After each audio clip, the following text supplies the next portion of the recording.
حضرت محمد صلی الله علیه وسلم پر ژغ پر وکړي چې مه شوه کېږئ چې دښمن راځي د شا دخوا. نو په دغه وخت کې دوی شوه سوه د غنیمت دپاره پر دغه میدان باندې دلته د غنیمت ټولول د خلکو شاته اخوا دښمن د اخوا څخه په لښکر تقریبا د سلو لا بالاتره د دې خوا راغله او پر دیو باندې حمله وکړه. دا اویا کسه یې دلته زموږ شهیدان کړه. نو خوشحاله یو چې دلته یاستو.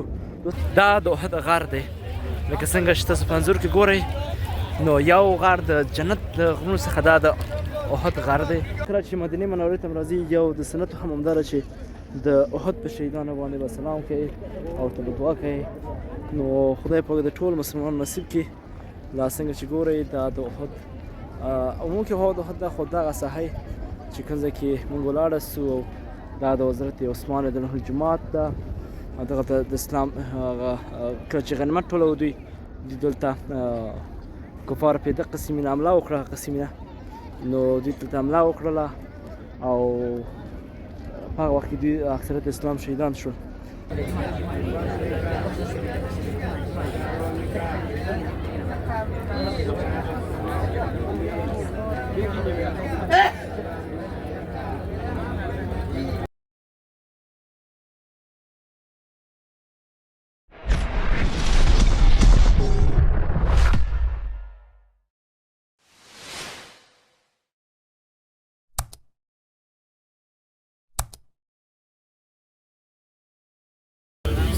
بسم الله الرحمن الرحیم. سلامونه وخت بخیر دوستانو.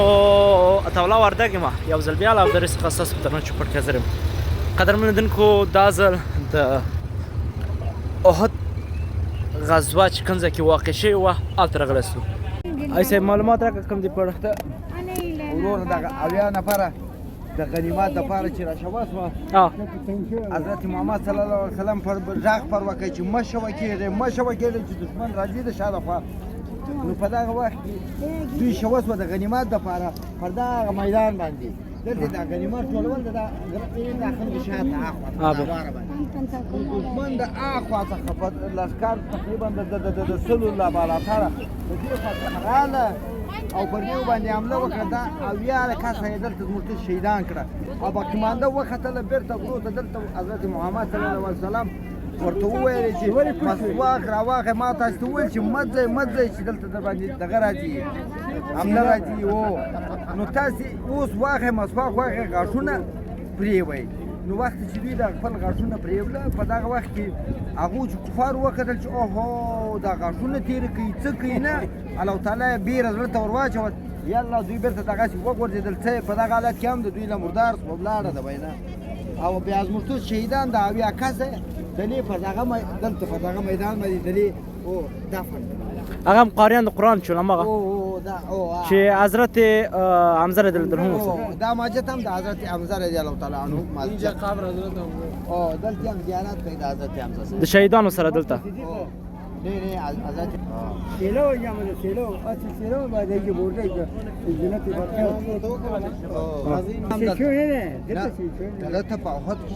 دوستانو. دا د احد غر ده. نو څنګه چې تاسو ایسب خبرې واورېدلې دلته زموږ د اسلام شهیدان او مسواک دغه فایدې چې دي موږ ته د هغه وخت نه د رسول الله صلی الله علیه وسلم د وخت نه موږ راپاتې دي. نو خدای ټول مسلمانانو نصیب کړي. الله پاک دې ټول مسلمانانو هغه بختور انسانان هغه دی چې راځي د خپل مقدسات سره خپل د هغه چا چې موږ ته اسلام په څومره سختۍ رسولی دی او په څومره په اسانه دین موږ ته نه دی رسولی په ډېرې سختۍ رسولی. خدای پاک دې د ټول مسلمانانو نصیب کړي پکې. نو خوشحاله یو چې دلته یاستو. د زموږ د خوږ پیغمبر علیه السلام کاکا حضرت حمزه رضی الله عنه چې په دې جنګ کې شهید شوی سړی د 2 نور د اسلام شهیدان هغه دلته ده. نو احد جګړه په اسلام کې دویمه جګړه ده چې اول بدر جګړه وه د کفارو سره، دویم کې احد جګړه وه. دا د احد غر دی لکه څنګه چې تاسو په انځور کې ګورئ. نو یو غر د جنت د غرونو څخه دا د احد غر دی چې پیغمبر علیه السلام چې کله په دې غر ختو نو د غر به حتی لړزه کوه د خوشحالۍ د لاسه. نو څنګه چې تاسو ګورئ او د هغه جومات ده د امیر حمزه دا د حضرت محمد صلی الله علیه وسلم د حضرت حمزه رضی الله عنه جومات ده. نو خلک ډېر ګوري تاسو څه ښایسته ده فضا ده، کوترې او د خلکو ګڼه ګوڼه هله چې په موږ براله د خلکو ګڼه ګوڼه او د مسلمانانو شوق دی. دغه د احد غر دی. نو خدای پاک موږ ته هم راپنصیب کړو. هلته چې دي 72 شهیدان دي، یعنې چېرته چې 72 نفره قاری قرآن نوم و او ورسره د حضرت محمد مصطفی صلی الله علیه وسلم کاکا هم و، هغه په شهادت رسېدلی دی. د حضرت محمد صلی الله علیه وسلم هغه هم دلته شهید شوی دی. نو دغه مخامخ جومات چې دی دا د حضرت حمزه رضی الله عنه یعنې د حضرت محمد صلی الله علیه وسلم کاکا د جومات دی. نو زه ګورو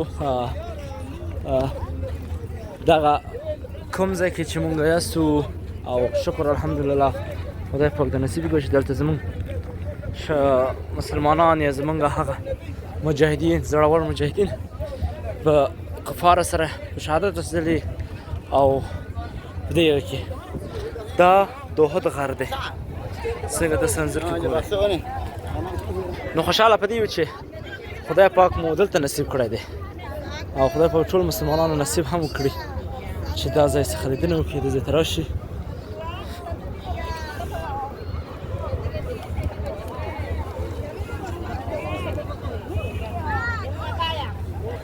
دوستانو دغه پنجره چې تېره تاوه ده دا د 72 د اسلام د شهیدانو ورسره د حضرت حمزه رضی الله عنه مقبره ده. دلته دا د حضرت عثمان رضی الله جومات ده چې البته یوازې 5 وخت مازه لپاره خلاصي، نور وختونه کې بند اوسي.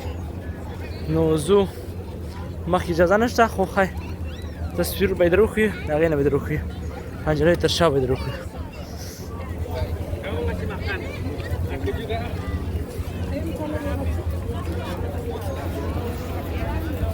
دلته یې وینه توی شوې، دلته یې شهیدانو.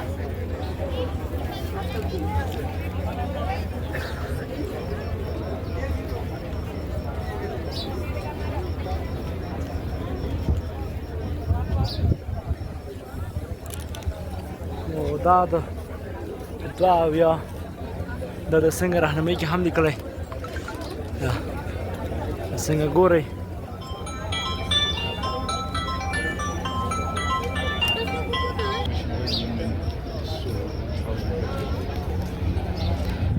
دا د احد غر دی.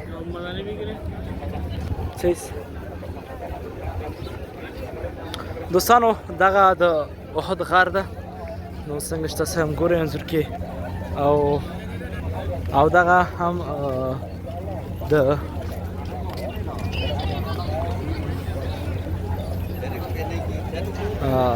شهیدان دي چې په غزوه احد کې شهید شوي ول، دا ټول دلته دي چې حضرت حمزه رضی الله عنه په شمول 72 نور شهیدان دي چې ټول دلته دي.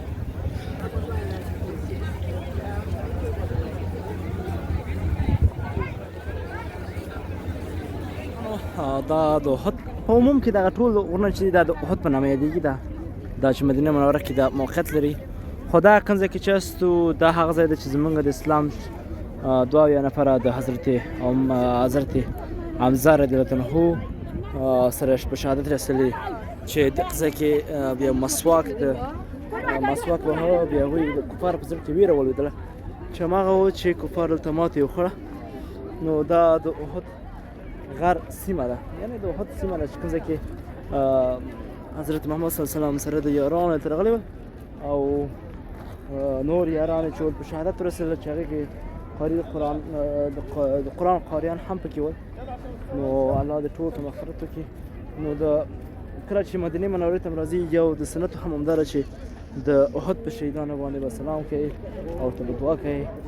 نو خدای پاک د ټولو مسلمانانو نصیب کړي. دا څنګه چې ګورئ دا د احد عموم کې د احد دا خو دغه ساحه چې کوم ځای کې موږ ولاړ سو دا د حضرت عثمان رضی الله عنه جومات ده. دغه د اسلام کله چې غنیمت ټولو دوی دلته کفار په دغه قسمینه حمله وکړه، قسمینه نو دوی دلته حمله وکړله او په هغه وخت کې دوی اکثریت اسلام شهیدان شول. نو بیا بېرته حضرت محمد صلی الله علیه وسلم چې مه ځئ، نو بیا کله چې وایي مسواک راواخلئ، غاښونه پرې مسواک کوئ، نو په هغه حصه کې چې دوی غاښونه مسواک کوو د کفار په زړه کې ویره ولوېده.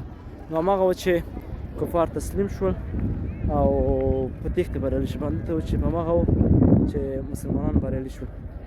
خو د دې تر څه چې هغه پنجره ګورئ، تاسو مې راوښوده هغه پنجره انشاءالله پسته درښیم. هلته د اویا ځینې وایي اویا ځینې وایي 2 شهیدانو وینې دي هماغه کې دفن کړي دي، نو چې دلته شهیدان شوي وو.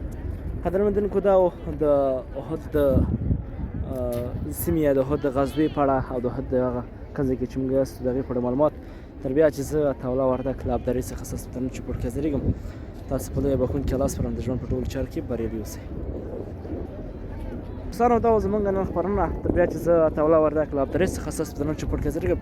تاسو په لویه بښونکي الله سپارم د ژوند په ټولو چارو کې بریالي.